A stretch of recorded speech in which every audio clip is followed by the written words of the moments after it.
Nous n'avons jamais autant parlé d'Europe qu'au cours de ces derniers mois et avec les élections européennes du 26 mai 2019, l'Union européenne sera forcément au cœur de cette année. Mais à quoi ressemblera l'Europe à l'issue du scrutin?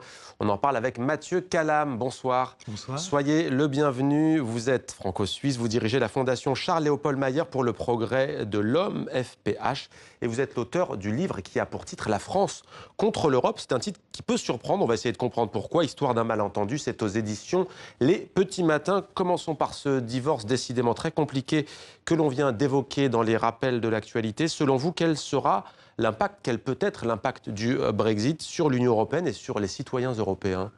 Écoutez, je pense qu'il est très clair que l'une des raisons pour lesquelles l'Europe n'essaye pas de négocier un Brexit facile pour la Grande-Bretagne, c'est que s'il était facile de sortir de l'Union, énormément de pays seraient susceptibles de le faire un jour ou l'autre. Donc effectivement, on voit bien que derrière la négociation économique, il y a aussi une question de l'avenir politique, ce qui montre d'ailleurs que l'Union n'est pas un État fédéral. C'est pas, les États européens ne sont pas comme la Californie, par exemple, ou la Floride.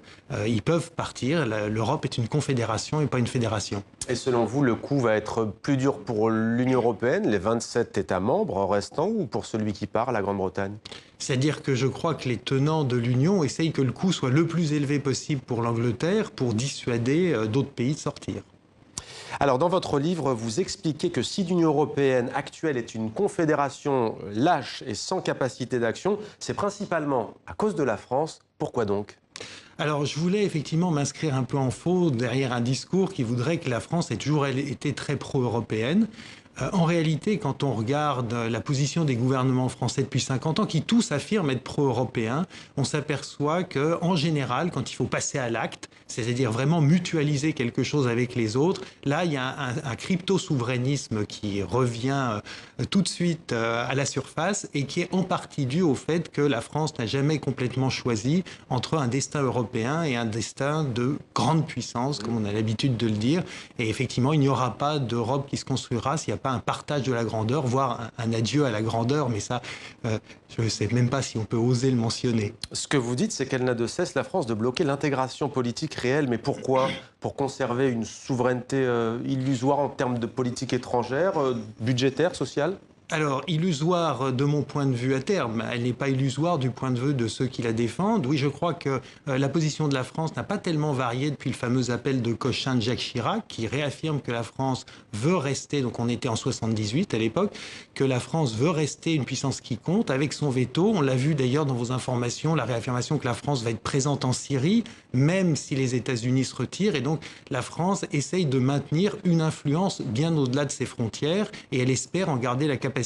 De mon point de vue, dans les 40 ans à venir, elle ne pourra pas conserver cette capacité, mais c'est le pari qui est fait. Et vous comprenez bien que créer un État fédéral avec notamment l'Allemagne, comme l'avait demandé Joschka Fischer en 2000, c'est accepter que ce soit le Parlement européen qui décide de l'engagement d'une armée européenne. Et ça, la France ne veut pas l'accepter. Elle veut pouvoir engager son armée en Afrique de l'Ouest, au Moyen-Orient ou dans toute autre aventure néo-impériale. C'est pour ça d'ailleurs que d'autres pays d'Europe disent à la France on n'est pas obligé de venir vous aider en Afrique justement, même s'il y a un soutien logistique.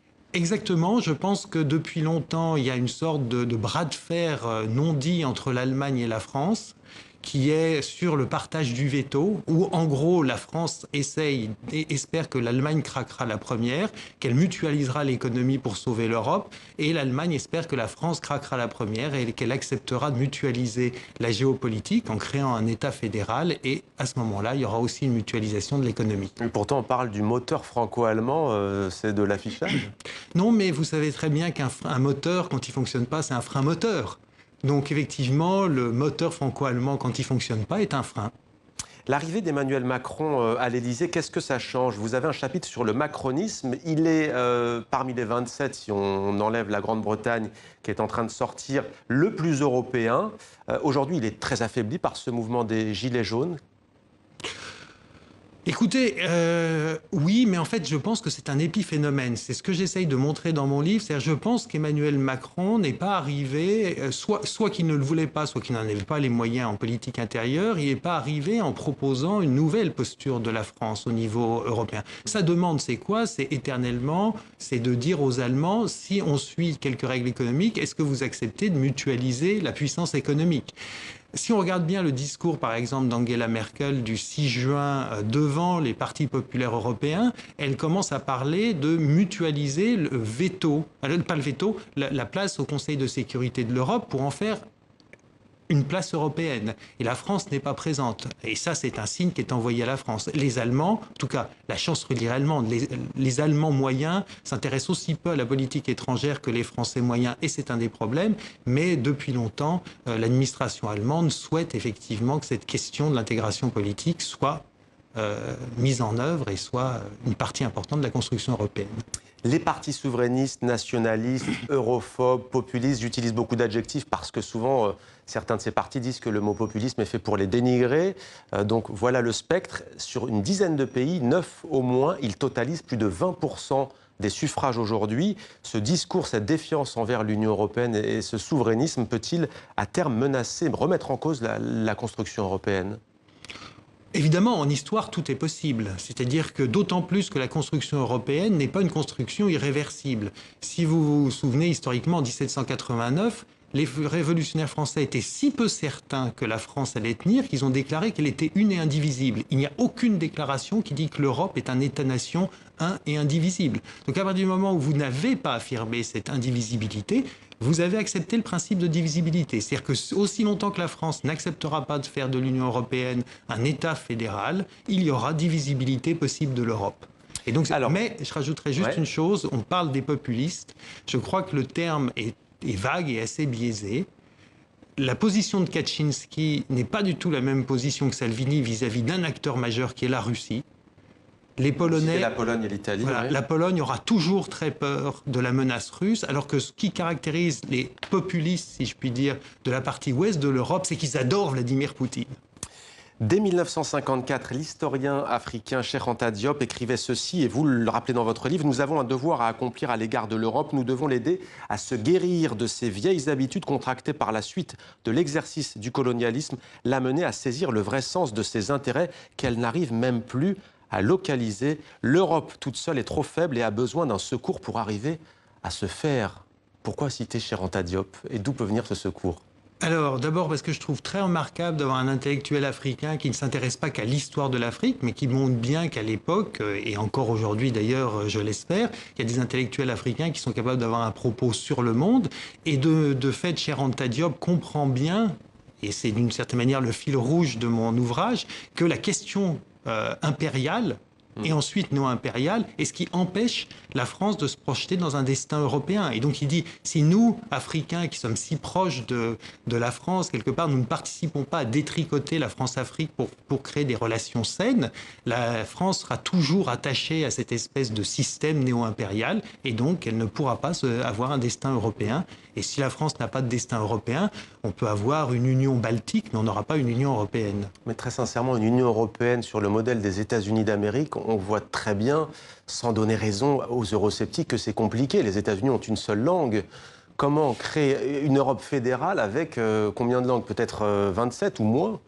Alors oui, tout à fait. C'est bien pour ça que j'ai donné comme exemple la Suisse. Alors, exactement, je sais que, on y vient. Voilà, on y vient. La Suisse, si vous voulez, c'est un repoussoir. C'est le contraire de la grandeur quand on est un intellectuel. L'épouvantail, vous dites. L'épouvantail, voilà.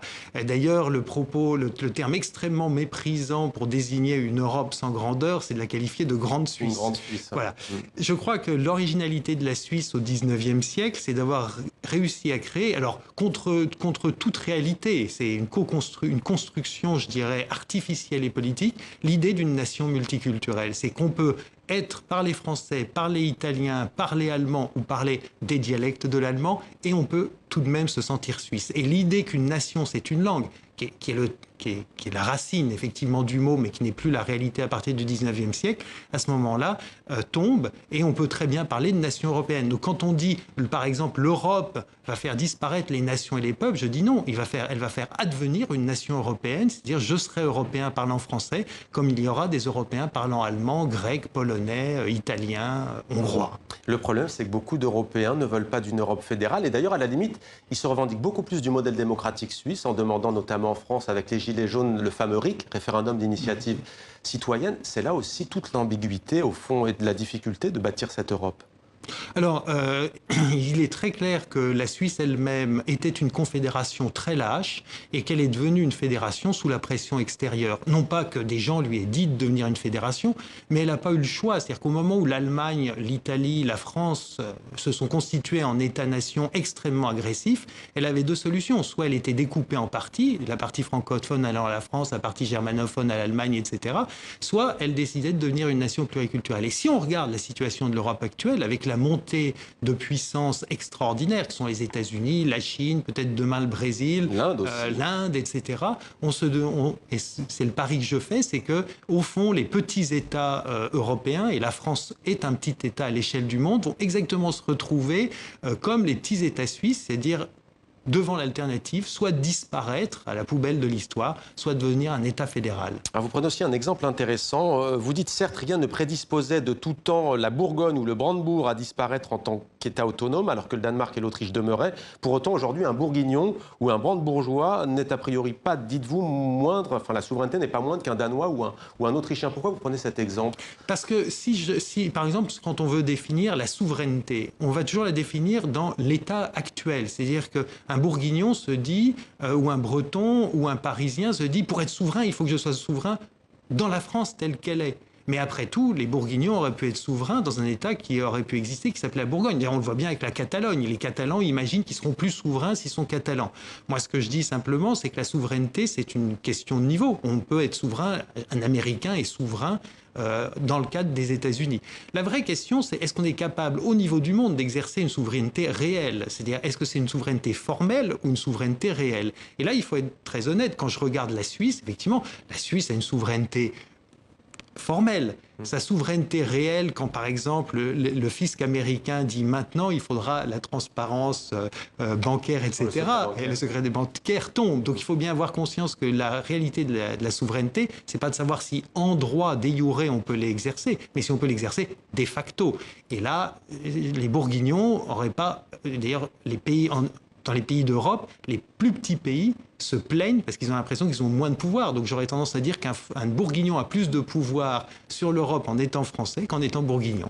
Merci beaucoup Mathieu Calam d'avoir répondu à nos questions dans 64 minutes sur TV5 Monde. Je rappelle le titre de votre ouvrage, La France contre l'Europe, histoire d'un malentendu. C'est aux éditions Les Petits Matins. Merci.